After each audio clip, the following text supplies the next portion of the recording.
So somebody reaches out, says, "Can you change my life with my diet?" What's the first step? Do you talk? You said you have a call.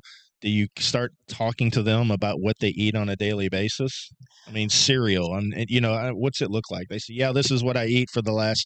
You have them track what they eat for the last 7 days and kind of look at what they've been doing to themselves. I do. Well, it starts off with the free discovery call. I talk to people for 30 minutes because we decide if we're a good fit, Right. because you have to be ready to make changes. You might want to have a healthier life and feel better, but if you're not ready, really ready to make the changes.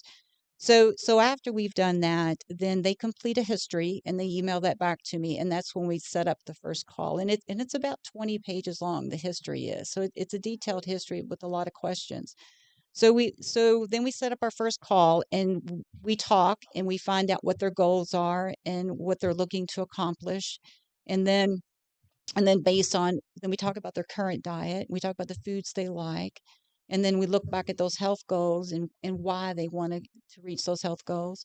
And then yes, so then the first week I usually set them up with, here are some suggestions on what I think you should change your diet and here's where you should start, and we go from there. And then so for the whole 3 months we're tweaking and making changes Right. based on what. And we do a food journal, so they do keep a food journal, and we do that throughout our time together because it's a great tool. So it's not a static plan; it's dynamic. Do y'all meet every? How often did you say you all meet? Every week. So you meet every week and say, "All right, I just can't handle 5 eggs every day. What else can I eat?" Is there kind of alternatives? Is there something that's really, you get kind of stagnant on?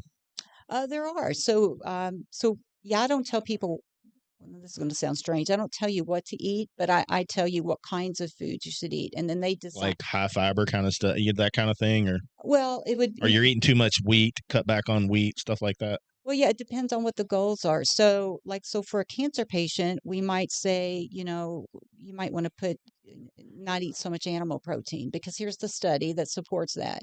If you have digestive She had to issues, say that, didn't she? mm, well, but I'm not against animal I know. I'm protein. just. I'm not at all. I think like that's I love steak, so yeah. yeah, well, and you don't have an issue with that, so that's okay. And there's reasons to do this. But if you're a digestive person, then I would say let's eat a whole food diet, and that includes, fruits, vegetables, and meats.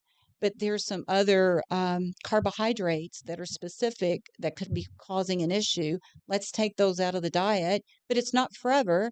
It's while you're healing, and then we'll start to bring some of these things that might be causing issues back in, and let's see how your digestion does. It's funny you say that because in Germany it may be the same way, and I'm sure you've probably traveled to Mexico. But if you ever go to Mexico, fries is not always an option.